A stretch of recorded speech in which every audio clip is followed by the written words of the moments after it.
Hello everyone, welcome back to another episode of r/slash Tales from Tech Support. In today's episode, Haunted Computers. The day I got Joe. Remote access doesn't work. And now it's broken too. Before we get started, make sure to subscribe so you will never miss a video. So let's get started. Haunted Computers.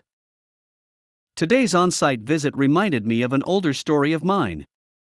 I don't think I've told the second one on here before. Here's both stories. Part 1: I got called out to an office today because the caps lock was working backwards. I remoted in and watched the problem occur, turned off all of those pesky accessibility options to no avail, before deciding to head out with a new keyboard. Upon arrival, I found out that the laptop in question wasn't using an external keyboard, even though there was a keyboard tray under the desk with a keyboard, and a book, and a stethoscope on top of it. I unplugged that keyboard and her problems went away. I offered to sprinkle some holy water on things, but they didn't want to pay extra for the whole exorcism. Part 2: the flashback. As I left their office, I was mentally transported back in time several years ago to a hair salon. They kept complaining that their Macs were losing internet randomly during the day. For 6 months we labored on this. We replaced the router and added new Wi-Fi access points. If Wi-Fi radiation was ionizing, they would all have brain cancer. The coverage was that good. I had constant connectivity monitoring going on, so when they would complain, I could jump on and see what dropped where, except nothing ever did. And by the time I got by their shop, everything was always working fine. I finally started randomly dropping in, hoping to catch the gremlin unawares. And I did. One afternoon, as I popped in, a gal said, "Hey, it's happening." I quickly rushed to the bathroom and changed into my Superman underoos, and then flew clumsily to the front desk. It was happening. Wi-Fi shows good. I can still ping the computer. All access points are up. Why can't I left-click on anything? That's weird. I can right-click. That's weirder. I plug a corded mouse and same issues. I managed to get the Bluetooth menu open, a lot of stuff in there. I turn off Bluetooth, everything works. Except that the Mac next to me begins to exhibit the same issues. The mystery deepens. After lots of sleuthing, I finally decided that there had to be another mouse in this building. I began digging through the front counter, nothing. Back office, nothing. Owner's office, nothing. The girls were snickering at my Superman underoos. I ignored them, they wouldn't know fashion if it bit them. I finally told the owner my suspicion, and she casually mentions, "Oh, I've got some old mice in the bottom of my purse." Now, I may be dressed as a tech Superman, but I'm not going through a woman's purse. Especially a woman who looks like she could femininely bench press me several times without breaking a sweat. She retrieved the mice, and I confirmed that they were the evil rogue mice twins.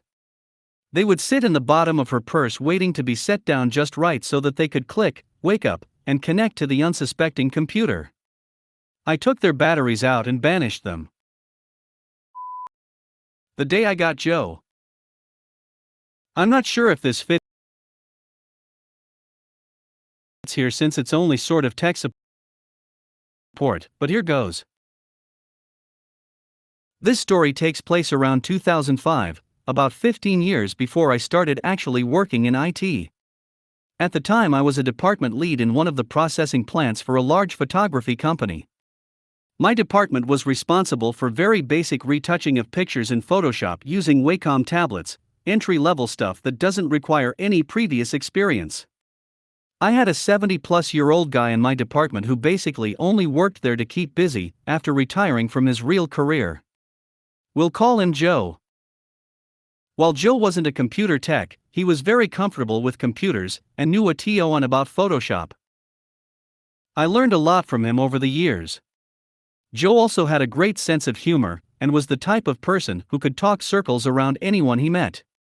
When he chose to poke fun at someone, which he did often, they usually didn't even know he was joking around with them until several minutes later because he was so quick on his feet. All this meant that it was extremely satisfying that one time I actually got the better of Joe. I was always the go-to guy to fix computer issues in my department and the several departments that were near mine when people didn't want to open a ticket. One day Joe calls me over and says he's having trouble with his Wacom tablet. Joe, hey, every time I try to use the healing brush it just leaves this big white smear instead. Me, oh, I've seen this before, I know exactly how to fix it. This is going to sound weird, but just bear with me.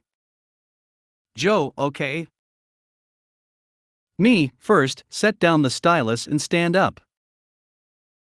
He sets the stylus down on his desk and stands up, expecting me to sit down and take over.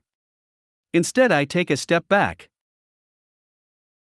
Me, okay, now here's the weird part. I want you to turn around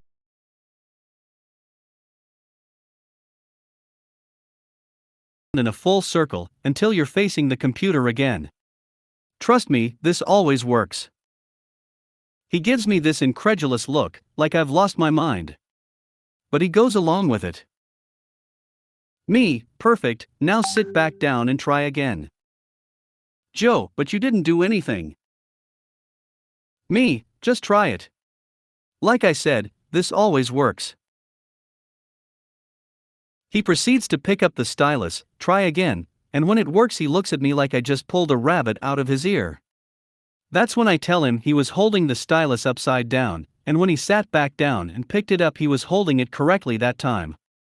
In Photoshop, if you hold the Wacom stylus upside down it automatically uses the eraser tool instead of whatever tool you have selected. I know for a fact that Joe knew this, since he's the one that taught it to me, but that day it just didn't dawn on him for whatever reason.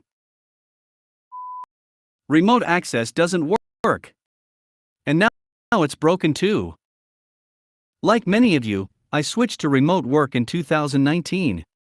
Unlike many of you, I had no idea how the heck to set that up.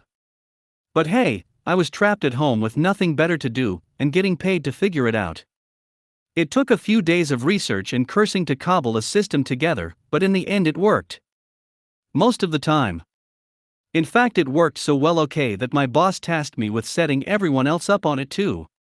And that's when the problem started. See, it just so happened my workplace and I had the same ISP, so it was very easy for our systems to communicate despite all the NAT involved. For everyone else, I used some spare cycles on a VPS I was renting to relay all that traffic instead. Things worked great once I set that up. For everyone except Steve anyway. For months, Steve made a point of telling me remote access didn't work for him anytime we were both in earshot of our superiors. And every time I had the same response, "Let me have a look at your laptop." But that laptop never came. I'm not going to lie, not only was I totally stumped by what the problem could be, I also stopped caring about it. Winter turned to spring, spring turned to summer, and yet Steve's problem remained. One day I noticed an unusual charge on my credit card. I had forgotten to cancel the VPS I was renting.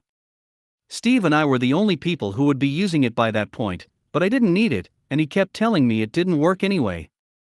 So with a conscience whose cleanliness can only be the result of a faulty memory, I canceled that service. 24 hours later Steve tore into my office, frothing at the mouth. Remote access doesn't work anymore. It's totally broken. Yeah, I know. You, me, laptop, etc. No, it did work, but now it's totally broken and I can't do my work now. My ears immediately perked up, and I did my best to project a halo of innocence round my head once I realized why it had stopped working. I'm quite certain you told me it didn't work at all. Just the one thing. Everything else was fine. Oh? Please, fix it right away. Sure thing, Steve. Let me have a look at your laptop.